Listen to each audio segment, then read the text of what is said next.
Technologies. എല്ലാവിധത്തിലുള്ള electrical, plumbing, solar, water heater, lightings, inverter, battery എന്നിവയുടെ servicing ചെയ്തു കൊടുക്കുന്നു. Spec technologies.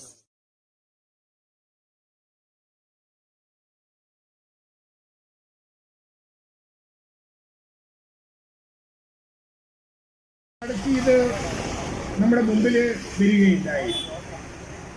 അപ്പൊ അത് ശരിയല്ല. ഈ രാജ്യത്തെ ഹൈന്ദവന്റെ ചൈന സൂചിപ്പിച്ചതുപോലെ ആ ശവസംസ്കാരം നടക്കുന്ന ആ ശവം അല്ലെങ്കിൽ ആ മൃതദേഹം എന്ന് പറയുന്നത് നമ്മെ സംബന്ധിച്ച് ദൈവത്തിന് തുല്യമാണ്. നമ്മൾ അതുകൊണ്ടാണല്ലോ ആ മൃതദേഹത്തിന് അരികിൽ പോകുന്ന സമയത്ത് ഇരു കൈകളും കൂപ്പി തൊഴുത് വന്നിച്ച് മടങ്ങുന്നത്.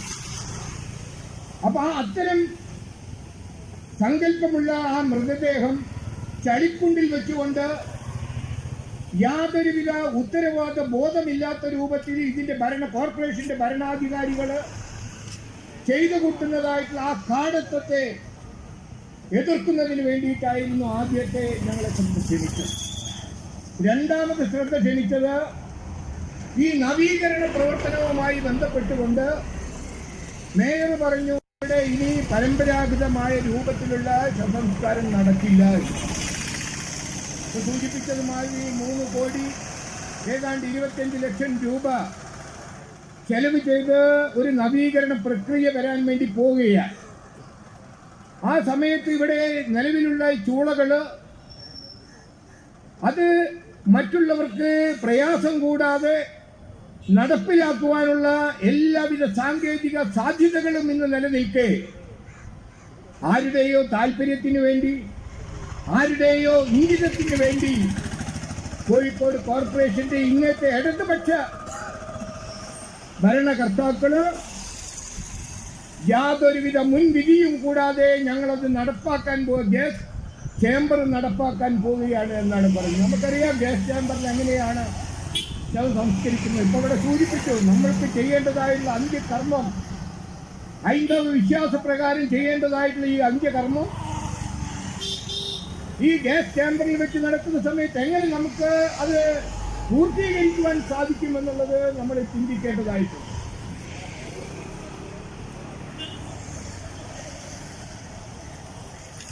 അതൊരു കാരണവശാലും നമ്മൾക്ക് പൂർത്തീകരിക്കുവാൻ സാധിക്കുകയില്ല.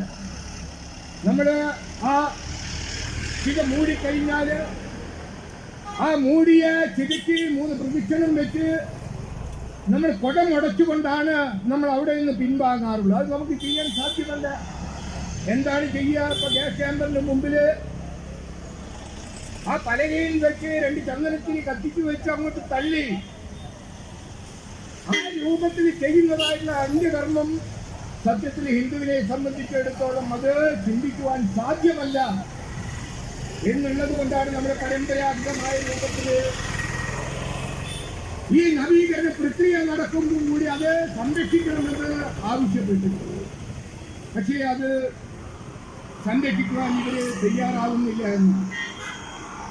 കഴിഞ്ഞ കൗൺസിൽ യോഗത്തിൽ ഇതിന്റെ ഒരു പ്രസന്റേഷൻ ഞങ്ങളുടെ മുമ്പാകെ കൗൺസിലർമാരുടെ മുമ്പാകെ അവതരിപ്പിക്കാമെന്ന് അന്ന് അധ്യക്ഷം വഹിച്ചിരുന്ന ഡെപ്യൂട്ടി മേയർ പറയുകയുണ്ടായി.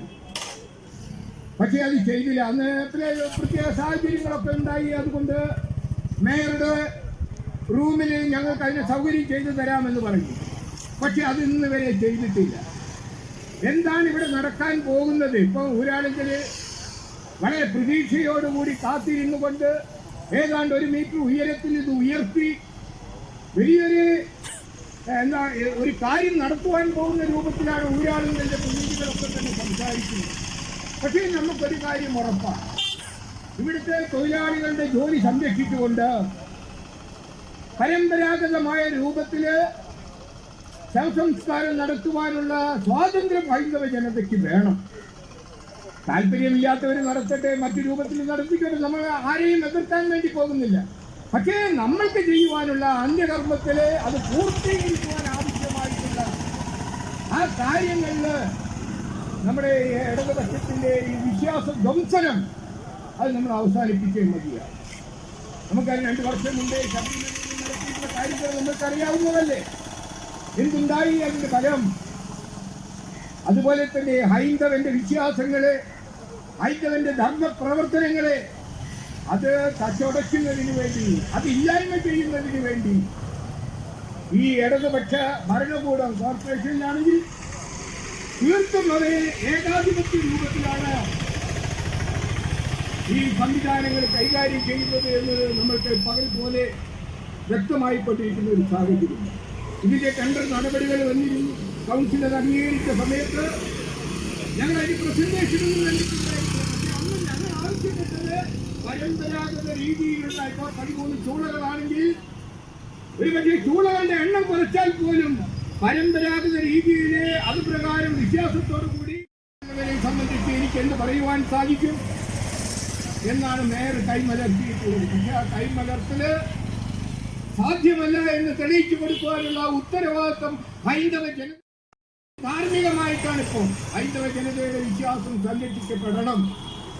ഇത് മറ്റു മതസ്ഥര ഭാഗത്തായിരുന്നു ഈ നടപടി എന്ന് ഇതാവുമായി ഇത്രമാത്രം സമാധാനപരമായിട്ടായിരിക്കുമായിരുന്നോ സമരം നടക്കേണ്ടത്, സമരം നടക്കുക അല്ല എന്നുള്ള കാര്യം നമ്മൾക്ക് പകൽ പോലെ വ്യക്തമാണ്.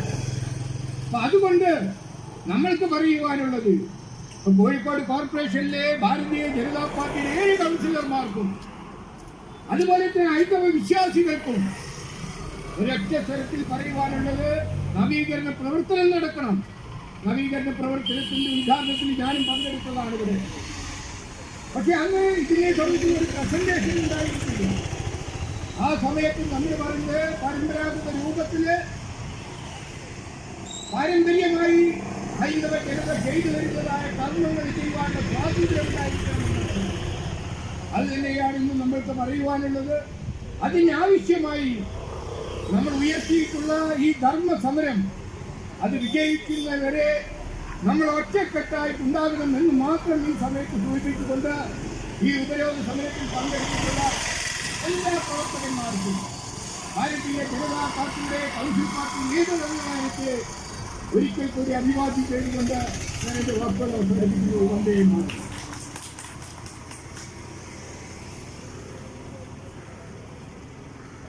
സമാപന ഭാഷണത്തിന് വേണ്ടി BJP ജില്ലാ general secretary Shri Mohan master അവരെ ക്ഷണിച്ചുകൊള്ളുന്നു.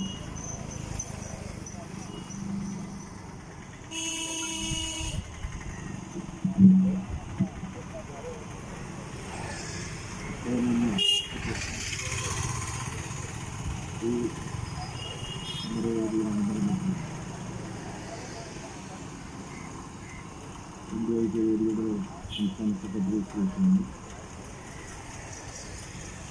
BJPയുടെ ജില്ലാ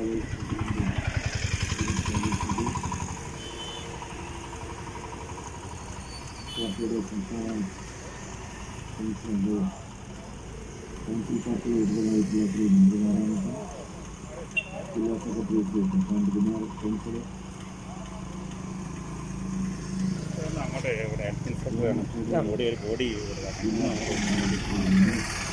നീക്കം നടത്താൻ അനുവദിക്കില്ല എന്ന് ഈ അവസരത്തിൽ സൂചിപ്പിക്കാൻ ഞാൻ ആഗ്രഹിക്കുന്നു.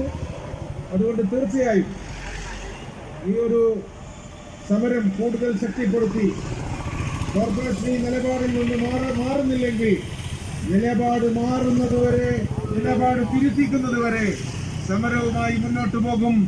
ആ സമരത്തിന് എല്ലാവിധ പിന്തുണയും BJPയുടെ ഭാഗത്തുനിന്ന് ഉണ്ടാകുമെന്ന് മാത്രം സൂചിപ്പിച്ചുകൊണ്ട് ഞാൻ എന്റെ വാക്കുകൾ ചുരുക്കുന്നു. ജയ് ഭാരത്.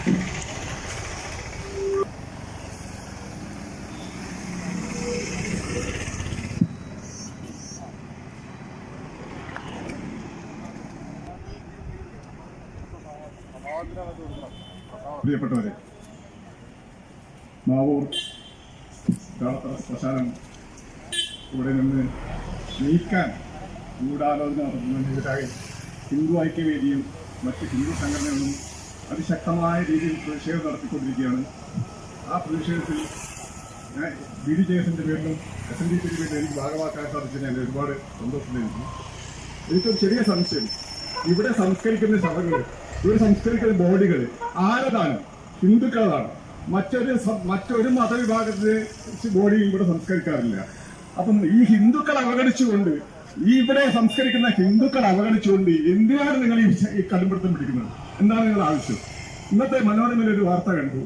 കൊറോണ ബാധിച്ചിട്ട് മരിക്കുന്ന മതവിഭാഗങ്ങളുടെ ആചാരപ്രകാരം ശവസംസ്കാരം നടത്താൻ ശ്രമം നടത്തിക്കൊണ്ടിരിക്കുകയാണ് മന്ത്രി KT ജലീൽ. നമ്മൾ വിചാരിക്കുന്നത് നമ്മുടെ ഹിന്ദു സമൂഹത്തിൻ്റെയാണ്. ഹിന്ദു സമൂഹത്തിന്റെ അല്ല, അത് മറ്റ് ന്യൂനപക്ഷ വിഭാഗങ്ങൾക്ക് ഒരുപാട് വിഷമങ്ങളുണ്ട്. കൊറോണ ബാധിച്ച് മരിച്ചതുകൊണ്ട് അവർക്ക് അവരുടെ കർമ്മങ്ങൾ ശരിക്കും ചെയ്യാൻ സാധിക്കുന്നില്ല.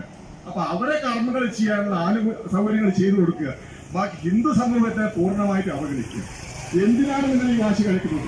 ഇവിടെ സംസ്കരിക്കേണ്ട ബോഡികൾ ഇവിടെ സംസ്കരിക്കേണ്ട ഹിന്ദുക്കളെ അവരോട് നിങ്ങൾ ആലോചിക്കാതെ കൂടിയാലോചിക്കാതെ എന്തിനാണ് കോർപ്പറേഷൻ ഈ വാശി കളിക്കുന്നത്? എനിക്ക് അസലായിട്ടറിയാം. ഈ കോർപ്പറേഷന്റെ വാശി എന്ന് വെച്ചാൽ ഈ ചുറ്റുവട്ടത്തെ കച്ചവടം ചെയ്യുന്ന കുറച്ച് ആൾക്കാരുടെ താല്പര്യം സംരക്ഷിക്കാൻ വേണ്ടി മാത്രമാണ്. ഈ ചുറ്റുവട്ടത്തുള്ള ആൾക്കാർ എത്രയോ വർഷങ്ങളായി ഈ ശ്മശാനം ഇവിടുന്ന് നീക്കി കിട്ടാൻ വേണ്ടി ഒരുപാട് ശ്രമം നടത്തിക്കൊണ്ടിരിക്കുകയാണ്. എന്തായാലും ആ ഒരു ശ്രമം എന്താണെന്ന് വിജയിക്കാൻ പോകുന്നത്. തീർച്ചയായിട്ടും നമ്മുടെ ഈ ചുറ്റുവട്ടത്തുള്ള ആൾക്കാർ ഒരുപാട് ശ്രമം നടത്തി. എനിക്കറിയാം, ഒരു 4 വർഷം മുമ്പ് ഞാൻ കഴിഞ്ഞ ആഴ്ച പറഞ്ഞിരുന്നു. 4 വർഷം മുമ്പ് എന്നോട് ഒരു ഇവിടുത്തെ വ്യാപാരി പറഞ്ഞിരുന്നു, ഈ ശ്മശാനം ഇവിടുന്ന് നീക്കി കിട്ടിക്കഴിഞ്ഞാൽ ഞങ്ങൾ 25 കോടി രൂപ കൊടുക്കാൻ തയ്യാറാണ്. നേരത്തെ വിഷമുള്ള കാര്യമില്ല. നാളെ ഞാൻ കച്ചവടക്കാർ പറയുന്നത് ഓരോരുത്തരും 1 ലക്ഷം രൂപ എടുത്തു കഴിഞ്ഞാൽ തീർച്ചയായും ഞങ്ങൾക്ക് കൊടുക്കാൻ സാധിക്കുന്നു. അന്നേ അവർ അതിനുവേണ്ടി കിണഞ്ഞു ശ്രമിച്ചുകൊണ്ടിരിക്കുകയാണ്. ആ ശ്രമം ഇതുവരെ വിജയിച്ചിട്ടില്ല. ഇപ്പൊ ഈ ഒരു ഗൂഢതന്ത്രത്തെ കൂടി തൽക്കാലം പുനരുദ്ധാരണം എന്തിനാണ് നിങ്ങൾ പുനരുദ്ധരിക്കുന്നത്? തീർച്ചയായിട്ടും പുനരുദ്ധരിക്കുമ്പോൾ നിങ്ങൾ ഞങ്ങളുടെ ആവശ്യങ്ങൾ കൂടി അംഗീകരിക്കണം, ഞങ്ങളോട് ചർച്ച ചെയ്യണം. തീർച്ചയായിട്ടും ഞങ്ങളോട് ചർച്ച ചെയ്തിട്ട് എന്താണ് നിങ്ങളുടെ ആവശ്യം എന്നുള്ളത് അംഗീകരിച്ചുകൊണ്ട് രണ്ടുകൂട്ടരും അംഗീകരിച്ചുകൊണ്ടുള്ള ഒരു പുനരുദ്ധാരണമാണ് ഇവിടെ ആവശ്യം. അല്ലാതെ നേരെ തോന്നിയാസത്തിനും മറ്റുള്ളവരുടെ തോന്നിയാസത്തിനും മറ്റുള്ളവരുടെ സൗകര്യത്തിനും വേണ്ടി ഈ ശ്മശാനത്തിന് മാറ്റാനുള്ള ഒരു സംവിധാനം ഞങ്ങൾ അനുവദിക്കില്ല. ഇവിടെ ഒരു 1500 ആൾക്കാർക്ക് പങ്കെടുക്കാനുള്ള ഒരു ഹോള്, എന്തിനാണ് ആ ഹോള്? ഈ ശ്മശാനത്തിന് 1500 ആൾക്കാർക്ക് ഇരിക്കാനുള്ള ഒരു ഹോളിന്റെ ആവശ്യം എന്താണ് നിങ്ങൾ ഉദ്ദേശിക്കുന്നത്? ആ ഉദ്ദേശം നിങ്ങൾ ഞങ്ങളോട് പറയൂ. ഞങ്ങളോട് ഇവിടെ ഭാഗമാക്കാനുള്ള ആൾക്കാർ ഞങ്ങളോട് സംസാരിക്കുക. ആ ഉദ്ദേശം എന്താണെന്ന് ഞങ്ങളോട് പറഞ്ഞു തരൂ. എന്തിനാണ് ഈ ഹോള്? അപ്പൊ നിങ്ങളുടെ ആവശ്യം അങ്ങനെയല്ല. നിങ്ങളുടെ ആവശ്യം ഒരുപാട് സംഗതികളാണ്. ഞങ്ങൾക്ക് ഞങ്ങളുടെ ശവം എങ്ങനെ സംസ്കരിക്കണം, ഞങ്ങൾ എങ്ങനെയാണ് ഇത് സംസ്കരിക്കേണ്ടതെന്ന് ഞങ്ങളെ ഇഷ്ടമാണ്. ചിലർ പറയും മകനെ എന്നെ ഇലക്ട്രിക്കിൽ സംസ്കരിക്കുന്നത്, ചിലർ പറയും ആ മാവ് എനിക്കുള്ളതാണ്. മാവൊക്കെ വെച്ചിട്ട് പണ്ട് ഹിന്ദു സമൂഹം എങ്ങനെയാണ് മുൻപിൽ മാവ് വെക്കുക. എന്തിനാണ് മാവ് വെക്കുന്നത്? മരിച്ചു കഴിഞ്ഞാൽ ആ മാവിന്റെ കൊമ്പ് കൊണ്ടുപോകണം എന്നാണ് പറയാറ്. അപ്പൊ അത്രയും ആചാരം പാലിക്കുന്ന ഒരു സമൂഹത്തിനെ നിങ്ങൾ എന്തിനാണ് നിർബന്ധിക്കുന്നത്? നിങ്ങളെ ശവശരീരങ്ങൾ ഇങ്ങനെ ഉപയോഗിക്കാൻ പറ്റുന്നത് നിങ്ങൾ എന്തിനു നിർബന്ധിക്കുന്നു? നിങ്ങളുടെ ആദായത്തെ നിർമ്മിച്ച് ഞങ്ങളെ കമാൻഡ് ചെയ്യാൻ ഞങ്ങളെ സംസ്കാരം എങ്ങനെ സംസ്കരിക്കണമെന്നും ഞങ്ങളൊരാൾ മരിച്ചു കഴിഞ്ഞാൽ അത് എങ്ങനെ സംസ്കരിക്കണം എന്നുള്ളത് ഞങ്ങളെ അവകാശമാണ്. അല്ലാതെ കോർപ്പറേഷൻ മേയറോ മറ്റുള്ള ആൾക്കാർ കച്ചവടക്കാരെ പറഞ്ഞനുസരിച്ച് ചെയ്യുന്ന കാര്യങ്ങളല്ല. നിങ്ങളെ കാര്യം ചെയ്തോളൂ. നിങ്ങൾ ഇടപെടേണ്ട ആവശ്യമില്ല. പുനരുദ്ധാരണത്തിന് ഞങ്ങൾ എവിടെയല്ല, നിങ്ങളെ പുനരുദ്ധരിച്ചോളൂ. പക്ഷെ പുനരുദ്ധരിക്കപ്പെടേ ഞങ്ങളോട് സംസാരിക്കണം, ഞങ്ങളെ സംഘടനകളായിട്ട് സംസാരിക്കണം, ഹിന്ദു സമൂഹമായിട്ട് സംസാരിക്കണം. എന്നിട്ട് എളുപ്പമായിട്ടുള്ള ഈ ഒത്തുനിൽപ്പത്തോട് പോയ ശേഷം നിങ്ങൾക്ക് പുനരുദ്ധരിക്കാൻ സമ്മതിക്കുന്നു. അല്ലാതെ ഒരു കാരണവശാലും ഇത് പുനരുദ്ധരിക്കാൻ ഞങ്ങൾ സമ്മതിക്കില്ല. തീർച്ചയായിട്ടും ഞങ്ങൾ എല്ലാ പിന്തുണയും ഇത് പ്രഖ്യാപിക്കുന്നു. നന്ദി, നമസ്കാരം.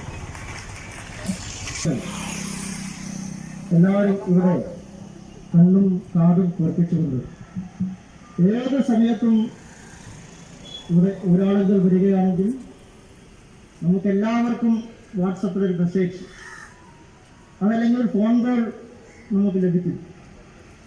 ആ സമയത്ത് അത് ഏത് പാതിരാത്രിയായാലും നമ്മളെല്ലാവരും ഇവിടെ എത്തണം, നമ്മുടെ പ്രതിഷേധം രേഖപ്പെടുത്തണം, ജനാധിപത്യപരമായ പ്രതിഷേധം നമ്മൾ രേഖപ്പെടുത്തണം. ഈ ധർമ്മ സമരം വിജയിക്കുന്നവരെ നമ്മളതുമായിട്ട് മുന്നോട്ട് പോകണം. ഇന്ന് ധർമ്മസമരത്തിൽ പങ്കെടുത്തിട്ടുള്ള എല്ലാവർക്കും ഹിന്ദു ഐക്യവേദിയുടെ കൃതജ്ഞത അർപ്പിച്ചുകൊണ്ട് ഇന്ന് വൈകിട്ട് കേരള യാദവ സേവാ സമിതിയുടെ മുൻ ട്രഷറർ, സംസ്ഥാന ട്രഷറർ അനിൽകുമാർ യാദവാണ് ഇന്നത്തെ വൈകുന്നേരത്തെ സായങ്കാല പ്രതിഷേധം ഉദ്ഘാടനം ചെയ്തത്. ഹിന്ദു ഐക്യവേദിയുടെ കൊടിയത്തൂർ പഞ്ചായത്ത് കമ്മിറ്റി അതിന് നേതൃത്വം നൽകി. ഓരോ ദിവസമെങ്കിലും നമ്മളെല്ലാവരും ഈ ധർമ്മ സമരത്തിൽ പങ്കെടുക്കണം എന്ന് മാത്രം സൂചിപ്പിച്ചുകൊണ്ട് ഇന്നത്തെ സമരം സമ്പൂർണ്ണമായിട്ട് താൽക്കാലികമായി നിർത്തിവെച്ചറിയിക്കുന്നു എന്ന് ആശംസിക്കുന്നു.